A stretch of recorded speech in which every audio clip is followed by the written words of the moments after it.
అంతర్జాతీయ స్థాయికి రోజు విస్తరించాలి, పోటీ పడాలి అని అంటే అభివృద్ధికి సహకరించాలి. ఇప్పటి వరకు కౌన్సిలరు, కార్పొరేటర్లు, ఎమ్మెల్యేలు, ఎమ్మెల్సీలు, ఎంపీలు, రాష్ట్రం, కేంద్రం బీజేపీ, బీఆర్ఎస్కే ఇచ్చారు. ఈ ఒక్కసారి మాకు అవకాశం ఇవ్వండి. నవీన్ యాదవ్ యువకుడు, ఆ పిల్లగాడు అక్కడనే పుట్టిండి, అక్కడనే పెరిగిండి. ఆ పిల్లగాడిని రౌడీ రౌడీ అని మాట్లాడుతారు. ఎవడా దీపావళి పండుగ రోజు గంజాయి కొట్టేటోడు రౌడీ అవుతాడా? గల్లీల పేదోళ్ళకి అండగా నిలబట్టోడు రౌడీ అవుతాడా? 10 ఏళ్ళ సినిమా హీరోల గెస్ట్ హౌస్లలో నువ్వు ఎట్లా గడిపినావో లోకానికి అంతా తెలుసు. ఎప్పుడైనా సినిమా కార్మికుల గురించి ఏ రోజు అని పిలిచి మాట్లాడినవా? ఈరోజు మా ప్రభుత్వాలను పిలవడం, మాట్లాడడమే కాదు, లైఫ్ ఇన్సూరెన్స్, జీవిత బీమా, ఆరోగ్య బీమా, వాళ్ళ పిల్లల చదువులకు కావాల్సిన ప్రణాళికలు. రేపు సినిమా టికెట్ల ధరలు పెంచితే 20% వాళ్ళకు వెల్ఫేర్ బోర్డుకి ఇస్తేనే సినిమా టికెట్ల ధరలు పెంచుతానని నేను మాట ఇచ్చిన. ఈరోజు చిత్రపురి కానీ, ఫిలిం నగర్ కానీ మేము కట్టినాయి కాదా, మేము ఇచ్చినాయి కాదా?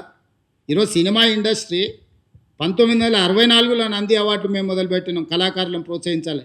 10 ఏళ్ళు నువ్వు బంధు పెడితే మళ్ళీ గద్దరన్న పేరు మీద అవార్డ్స్ ఇచ్చింది మేము కదా.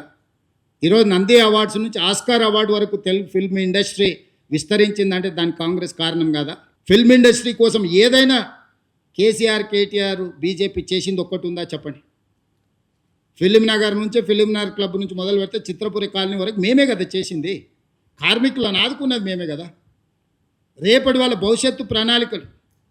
ఇప్పుడు బాలీవుడ్ వస్తుంది, రేపు హాలీవుడ్ను కూడా ఇక్కడ షూటింగ్లకు తెచ్చే బాధ్యత మేము తీసుకుంటాం. సినిమా పరిశ్రమను వాళ్ళ నక్కున పెట్టి చూసుకుంటాము. వాళ్ళ మంచి కోసమే కదా. నిఖత్ జరీన్, సిరాజ్కు డిఎస్పీ ఉద్యోగాలు ఎందుకు ఇచ్చినాం? క్రీడల్ని ప్రోత్సహించడానికి కదా. మొహమ్మద్ అజారుద్దీన్ ఈరోజు మంత్రిని చేస్తే కూడా మీకు కడుపుమంట. మా మంత్రివర్గంలో మా నాయకుడు ప్రజల కోసం ప్రాతినిధ్యం ఇస్తే మీకెందుకు దుఃఖము? నాకు అసలు అర్థమే కాలే. అసలు ఏంది వీళ్ళ ఆలోచన? భావదారిద్ర్యం ఏంది? దరిద్రపు కొట్టు ఆలోచనలు ఏంది? దుఃఖమేంది వీళ్ళది? మీ సమస్యలు కూడా పెండింగ్ ఉంటే నేను వచ్చినాకనే పరిష్కరించిన. మీకు నష్టం కోర్టు తీర్పు వల్ల జరిగింది. కానీ మీకు రాజశేఖర రెడ్డి గారు ఇచ్చిపోయిన ఇళ్ల పట్టాలు 10 ఏళ్ళు ఇవ్వకుండా పక్కన పెడితే నేనే కదా మీకు అందరికీ, మీ అందరితో భోజనం చేసి మీ అందరినీ మంచి చేయాలని ఒక అడుగు ముందుకు వేసినాం కదా. రేపు భవిష్యత్తులో కూడా మీకోసం ఏదైనా మంచి చేయాలని, ఎట్లా దాని నుంచి బయటపడాలని చూస్తున్నాం కదా. మీ మంచి కోసం కూడా ఆలోచన చేస్తలేమా? పెద్దలు శ్రీనివాసరెడ్డి గారిని మీ తరఫున పెట్టలేదా?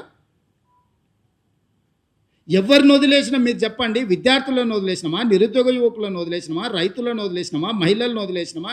పాత్రికేయ మిత్రులను వదిలేసినామా? రాష్ట్ర ప్రజలను వదిలేసినామా గాలికి? వాళ్ళలాగా రోజులో 18 గంటలు మీతోనే కూర్చొని పనిచేస్తున్నా కదా. నేను ఎక్కడికి పోయినా